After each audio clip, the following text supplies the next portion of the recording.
Sir నమస్తే sir. Sir ప్రకాశం జిల్లా అనేది ఒక వెనుకబడిన ప్రాంతంగా ఎప్పటి నుంచి కూడా నానుడిలో ఉంది సార్. అట్లాంటిది మీ బీసీవై పార్టీ అనేది మన కనిగిరిలో గట్టి కదలికలు కనిపిస్తుంది. దీని మీద మీ చిన్న ఒపీనియన్ చెప్పండి. అందరికీ నమస్కారం. ఈరోజు రాష్ట్రంలో ఉన్న రాజకీయ పరిస్థితులు కావచ్చు, ప్రభుత్వ విధానాలు కావచ్చు, గత 20-30 సంవత్సరాల నుండి తీసుకున్నట్టయితే ఒక రకమైన దోపిడీ పరిపాలన కొనసాగుతోంది. వ్యవస్థలను, రాష్ట్రాన్ని, రాష్ట్ర సంపదని పూర్తిగా కూనీ చేసి కేవలము కొన్ని కుటుంబాలు, ఆ కోటరీలు మాత్రమే ఈరోజు అభివృద్ధి చెంది రాష్ట్రంలో ఉన్న అన్ని వర్గాలకి అన్యాయం జరుగుతోంది. ముఖ్యంగా బలహీన వర్గాలకు కావచ్చు, రైతులకు కావచ్చు, అన్ని రకాలుగా అన్యాయం జరుగుతోంది. కాబట్టి ఈ రాష్ట్రంలో ఒక ప్రత్యామ్నాయ రాజకీయ పార్టీ కావాలి, ప్రత్యామ్నాయ రాజకీయ వ్యవస్థ కావాలి, ప్రజా రాజకీయం కావాలనే ఆలోచనతో, ఆశయంతో భారత చైతన్య యోజన పార్టీని స్థాపించడం జరిగింది.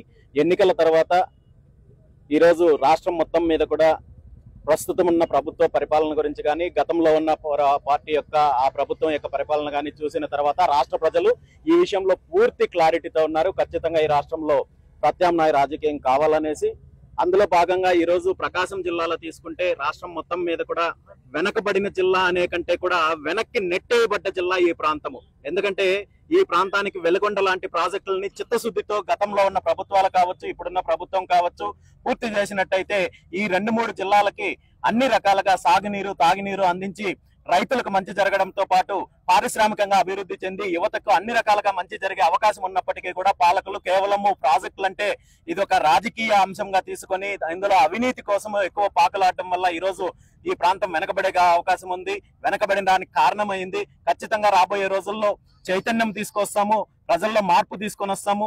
ఈ ప్రాంతము అభివృద్ధి చెందడానికి, అదేవిధంగా వెలుగొండ లాంటి ప్రాజెక్టులు పూర్తి చేసే దిశగా ప్రభుత్వం పైన ఒత్తిడి తీసుకురావడానికి బీసీవై పార్టీ ఖచ్చితంగా పోరాటం చేస్తుందని చెప్పి ఈ సందర్భంగా తెలియజేస్తూ పాలేడి గంగమ్మ జాతర సందర్భంగా అందరికీ మరొకసారి శుభాకాంక్షలు తెలియజేస్తున్నాను. నమస్తే అన్న. జరుగుతున్నట్టు ఏర్పాట్లు కానివ్వండి, గంగతినాలో జరుగుతున్నట్టు ఏర్పాట్లు కానివ్వండి, మీ చిన్న 2-3 మాటలు చెప్పండి. మాకు చాలా తక్కువ టైము. మేము అనుకున్నది వారం రోజుల క్రితమే, అయినప్పటికీ మంచి స్పందన ఉంది. మంచి అన్నకి స్వాగతం పలకటం కానీ అన్ని ఆ కార్యక్రమాలు యూత్ లో మంచి ఫాలోయింగ్ ఉంది కనిగిరిలో అన్నగారికి.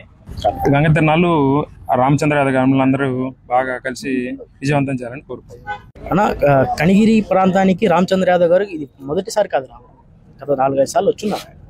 దానికి ఆయన కనిగిరి మీద మొగ్గు చూపడానికి కారణం ఏమని చెప్పగలరు? అంటే రామచంద్ర యాదవ్ అన్నగారు కనిగిరికి ప్లానింగ్ చేసుకొని ఏం రాలేదు. మార్గం మధ్యలో వచ్చినప్పుడే మాకు మంచి స్పందన లభించింది. అన్న వస్తున్నాడని తెలిసి మేము, అంటే అన్న Y+ కేటగిరీ కాబట్టి కొన్ని నిబంధనలు ఉంటాయి, మనం చెప్పకూడదు. బట్టి అయినప్పటికీ తెలుసుకొని కనిగిరిలో ఎప్పుడు అభిమానులు అతను ఎప్పుడు కనుక్కొని కూడా ఎప్పుడు అతనికి అండవేలుగా ఉన్నారు. ఇప్పుడు ముందు నుంచి కూడా కనిగిరిలో అన్ని వర్గాల వాళ్ళు ఉన్నారు. అది కనిగిరిలో చూసుకున్నట్టు అయితే ఇప్పుడు అధికార పార్టీ కానివ్వండి, ప్రతిపక్ష పార్టీ కానివ్వండి, ధీటుగా మన బీసీవై పార్టీ అనేది వాటికి పోటీ వెళ్తుంది. మీరు ఆ కదలికల గురించి కానివ్వండి, లేదంటే ఆ పరిణామాలకి తోడ్పడిన వాళ్ళు కానివ్వండి, వాళ్ళ గురించి 2 మాటలు చెప్పండి. ఇప్పుడు నా పేరు మల్లిపోయిన రాజు, ఒంగోలు మాది. గత 4 రోజుల క్రితం నాకు బీసీవై పార్టీ తరఫున ప్రభ కడుతున్నారని తెలిసింది. ఇప్పుడు వారం రోజులు 4 రోజుల్లో ప్రభ కడుతున్నారంటే ఎంత మార్పులు బీసీలో వచ్చిందో మీరు అర్థం చేసుకోవచ్చు. ఒకటి. రెండోది, బీసీకి పెద్దపేట వేసామంటున్నారు కానీ ప్రభుత్వాలు ఏ పెద్దపేట వేసారో తెలియట్లేదు.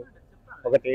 ఇదేంటంటే కొంచెం మార్పు తెద్దాం, ఏది పబ్లిక్ లో కానీ పార్టీలో కానీ మార్పు తెద్దాం. బీసీ, SC, ST మైనార్టీలు అంతా ఐక్యంగా తయారవి ఒక బీసీ సామాజిక వర్గమైన బోడే రామచంద్రని బలపరుద్దామని మేమందరం కంకణం కట్టుకొని తిరుగుతున్నాము.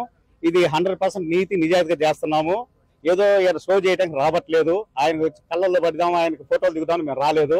మాలో చైతన్యం తెద్దామని తిరుగుతున్నామే తప్ప ఏదో మేము నిరుత్సాహపరచడానికి రావట్లేదు. 100% బీసీవై పార్టీ అధికారం చేజిక్కించాలని, అధికారం మా గ్రూపులో తీసుకొచ్చుకోవాలని 100% ప్రయత్నాలు చేస్తున్నాం.